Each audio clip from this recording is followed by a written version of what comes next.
और वहीं आप नेता सौरभ भारद्वाज दिल्ली में प्रेस कॉन्फ्रेंस कर रहे हैं, आपको सीधे ले चलते हैं। उनको ये लगा हुआ है कि कहीं ऐसा तो नहीं कि मैं हिरासत में चला जाऊं और पीछे से दिल्ली के लोगों की परेशानियां बढ़ जाएं।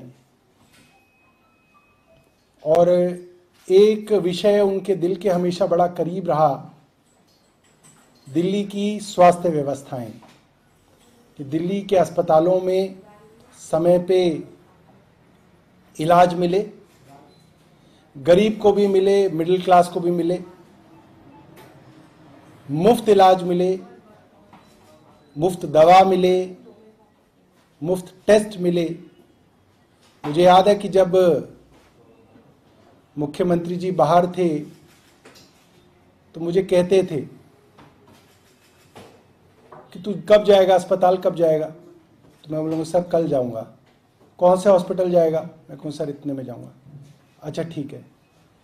तो मैं कई बार फेसबुक लाइव और ट्विटर पे लाइव दिखता था, कई बार टीवी की तरफ से लाइव दिखता था, तो कहते थे अरे तू सीधा ही स्टोर में क्यों चला जाता है? तू पहले खिड़की पे जाया कर, जहाँ पे दवा मिलती है उस खिड़की पे जाया कर, वहाँ पे उन्हें पता नहीं लगना चाहिए कि तू मंत्री है, वहाँ लोगों का पर्चा ले लेकर पूछा कर कि इस पर्चे के अंदर 3 दवाइयाँ हैं तो कितनी मिली, देखा कर कि वही दवाई है या नहीं है, कहीं ऐसा तो नहीं कि दवाई कोई और लिखी है वो दूसरी मिली, और फिर लिखा कर कि कितनी दवाइयाँ मिल रही हैं। पहले मेरे को आइडिया नहीं था, मैं पहले ही एमएस के पास जाके पूछता था कि भाई ईडीएल लिस्ट कितनी है, असेंशियल ड्रग लिस्ट उसमें कितनी मौजूद हैं। कहते नहीं इनके चक्कर में मत पड़, तू बाबू मत बन, पहले खिड़की पे जाया कर। और देखते थे, हर वीडियो को देख के कहते थे कि यहाँ पे तो ये दवाई नहीं थी, तो क्या किया? फिर मैं बताता था कि ऐसे किया ऐसे किया। और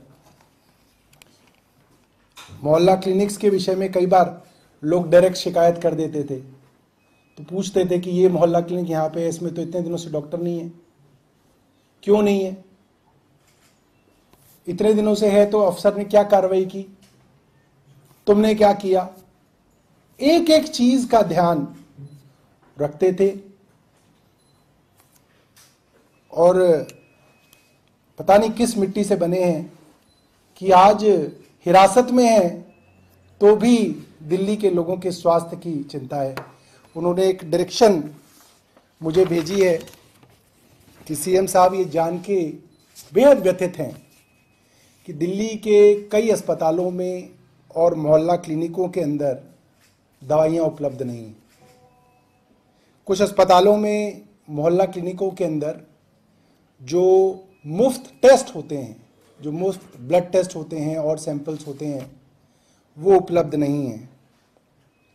और उन्हें लगता है कि उनके जेल में जाने की वजह से दिल्ली में किसी को तकलीफ नहीं होनी चाहिए। वो जेल के अंदर हों, बाहर हों, जब भी कोई गरीब आदमी सरकारी अस्पताल में दवाइयाँ लेने जाए उसे दवा मिले। और अगर उस गरीब आदमी को दवा नहीं मिलेगी, एक बड़ी साधारण सी बात है दोस्तों कि एक मिडिल क्लास आदमी अगर अस्पताल में जाए, दवा ना मिले तो वो खरीद सकता है, मगर दिल्ली के अंदर लाखों ऐसे गरीब परिवार हैं जो दवाइयों के लिए पूरी तरीके से सरकारी अस्पतालों में आश्रित हैं। और कुछ लोगों की तो दवाइयाँ ऐसी हैं जो जब तक जिएंगे तब तक उनकी दवा चलेगी।